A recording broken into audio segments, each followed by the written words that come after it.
Top quality और consistent performance के लिए सिर्फ सिल्वर पंप। टॉप क्वालिटी और कंसिस्टेंट परफॉर्मेंस के लिए सिर्फ सिल्वर पंप, नाम याद रखना। काँग्रेसचे नेते राज्यसभेचे खासदार चंद्रकांत हांडोरे नांदेड जिल्ह्याच्या दौऱ्यावर आहेत। सर काय सांगाल, बुद्धगया येथील महाबुद्ध विहार बुद्धांच्या ताब्यात देण्यात यावं यासाठी जे ते राज्यभरात मोर्चे काढले जातात, खासदार म्हणून तुमची काय भूमिका आहे? खरं म्हणजे आज मी आपले दिवंगत नेते मामा येवले यांचा स्मृती दिनाच्या निमित्तानं जी व्याख्यानमाला आयोजित केली त्या व्याख्यानमालेसाठी आलेलो होतो। पण मला कळलं की काल नांदेडमध्ये लाखो लोकांचा बुद्धगयेच्या मुद्द्यावर मोर्चा निघाला। सम्राट अशोक राजानं हे बुद्धविहार हजारो वर्षापूर्वी बांधलं। कलिंगचं जे युद्ध झालं त्याच्यामध्ये त्यांना पश्चाताप झाला, लाखो लोक मृत्युमुखी पडले। त्यामुळे त्यांनी ठरवलं की इथून पुढे आता लढाई करायची नाहीये, लोकांना शांतीनं जगता यावं म्हणून त्यांनी हिंसा झाली म्हणून अहिंसेचा मार्ग पत्करला। तर तो अहिंसेचा मार्ग होता तथागत भगवान बुद्धाचा। तर भगवान बुद्धाचं हे जे स्थळ आहे, पवित्र स्थळ बुद्धगयेतलं, त्या पवित्र स्थळाला लाखोच्या पटीतनं जगभरातनं त्या ठिकाणी लोक येऊन तथागतांना नतमस्तक होतात। आता काय झालं की 1949 साली बिहार सरकारनं या मंदिराचं नियंत्रण कोणाकडे असावं, हे व्यवस्थापन कोणी करावं, ते व्यवस्थापन कसं असलं पाहिजे त्या संबंधीचा एक कायदा केला, अधिनियम केला। त्या अधिनियमामध्ये त्यांनी अनेक तरतुदी केलेल्या होत्या। त्या तरतुदीमध्ये एक तरतूद अशी होती की त्यांनी या बुद्धविहार टेम्पल समिती निर्माण केली आणि त्याच्यामध्ये 9 सदस्यांना त्यांनी निवडायचं ठरवलं, कायदाच तसा केला।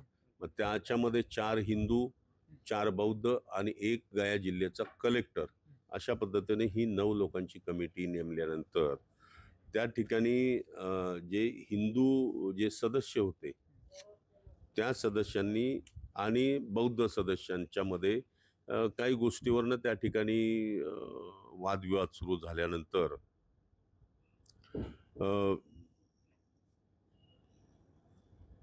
तिथं काय अनिष्ट प्रथा परंपरा सुरू झाल्या आणि त्याच्यावरून वादविवाद निर्माण झाले।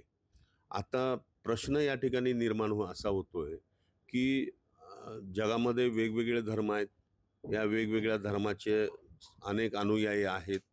या उदाहरणार्थ आपण मुस्लिम समाज घेऊया। मुस्लिम समाज मशिदीमध्ये नमाज पढतो, त्यांची कमिटी असते, ती फक्त मुस्लिम त्या कमिटीवर असतात। हिंदू मंदिर आहेत, अनेक ठिकाणी आपण बघतो की हिंदू मंदिरामध्ये आपण त्या ठिकाणी पुजारी आणि त्यांचे व्यवस्थापन करणारे हिंदू धर्माचे लोक असतात। चर्चचं बघितलं आपण तर चर्चमध्ये ख्रिश्चन समुदायाचेच त्या ठिकाणी फादर वगैरे आणि त्यांची कमिटी असते। मग जर त्या ठिकाणी जर ज्या धर्माचं तीर्थस्थळ आहे तिथं त्यांची समिती असताना मग इथंच विसंगतपणा कशासाठी? मग हे देशभरातल्या बौद्धांना कळल्यानंतर देशभरातल्या बौद्धांनी या संबंधामध्ये आंदोलन सुरू केलं आणि त्याचाच परिपाक आपण बघत असाल की काल नांदेडला सुद्धा लाखो इथल्या बौद्ध अनुयायींनी जनतेनं आंदोलन केलं। त्यामध्ये अनेक नेते या ठिकाणचे। याच्यात तुमची काय भूमिका असणार आहे? माझी भूमिका, मी काल राज्यसभेमध्ये हा प्रश्न केला, हा 1949चा कायदा रद्द करावा, नवीन कायदा आणावा आणि तो फक्त बौद्ध समुदायाच्या हातामध्ये तथागतांचा बुद्धविहार त्याची समिती निर्माण करावी आणि त्या समितीच्या हातामध्ये तो बुद्धविहार देण्यात यावा। जर तुमच्या मागणीची दखल घ्यायची ठरली तर कायदेशीर बाबतीतून काय करावं लागेल? नाही, मी आताच मगाशी बोललो पत्रकार मित्रांना की या ठिकाणी मी माननीय पंतप्रधान नरेंद्र मोदीजींना भेटणार आहे, होम मिनिस्टरना भेटणार आहे, राहुलजी गांधी यांना भेटणार आहे, खरगे साहेबांना भेटणार आहे आणि या बुद्ध विहारासंबंधीचा जो 1949चा जो कायदा आहे, जो कालबाह्य झालेला आहे, ज्याचा काही अर्थच राहिलेला नाहीये, तो कायदा रद्द करावा, नवीन पद्धतीनं कायदा आणावा। त्याच्यामध्ये भगवान बुद्धाचे अनुयायी जे आहेत, बौद्ध धर्मगुरू आहेत, यांची त्या ठिकाणी पूर्णपणे कमिटी नेमण्यात यावी आणि त्या बुद्धविहाराचं व्यवस्थापन त्यांच्या हातामध्ये द्यावं. अशा संबंधामध्ये मी त्यांनाही भेटणार आहे आणि बिहारला मी जाणार आहे घ्यायला.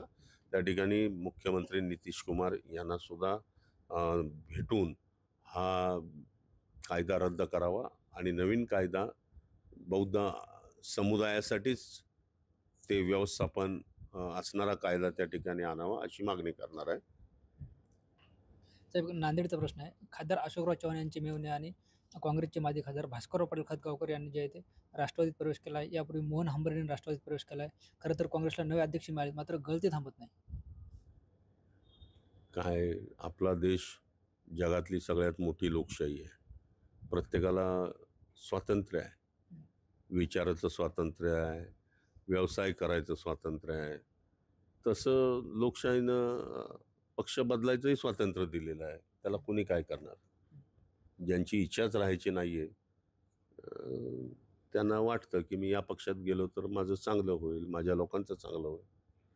कदाचित असं वाटण्यामुळं काही लोक गेले असतील किंवा सत्तेमुळं ज्यांची पोटं भरलेली आहेत आता त्यांना वाटतं की आणखी जरा थोडं आणखी मिळालं तर बरं होईल म्हणून गेलेले आहेत लोक. काय करणार? निश्चित आपण बघतो हे होते खासदार चंद्रकांत हांडोरे, जे बुद्धगया प्रश्नावर त्यांनी आपले संवाद साधला. त्याचबरोबर माजी खासदार भास्करराव पाटील खतगावकर यांच्यावर टीका केली. ज्ञानेश्वर लोंढे, TVN मराठी, नांदेड.